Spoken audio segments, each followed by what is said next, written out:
Busy ngayon ang aktor na si Jericho Rosales sa pagpopromote ng kanilang pelikulang Pinamagatang Quezon na ipalalabas sa October 15. Masayang-masaya nga ang fans ng aktor na makita siyang nag-iikot sa mga mall para sa promoting ng kanyang movie. At kahit nga pinagkakaguluhan at pagod ang aktor at iba pang cast ng nasabing pelikula, ay talagang hindi mo kakikitaan ng pagsimangot at tila mas ginaganahan pa. Samantala, bukod nga sa katatapos lang na i-shoot na Quezon ay tila walang kapagurang itong si Jericho dahil nagsisimula na naman nga siyang mag-taping para sa kanyang bagong proyekto. Wala ngang sinasayang na oras at panahon ng aktor at handang tanggapin bawat proyektong nilalatag sa kanya.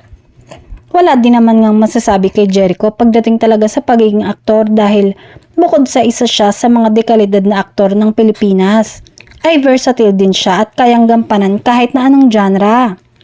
May love team o wala, mapa-action or drama, ay talagang game si Jericho at napoportray niya ng maayos.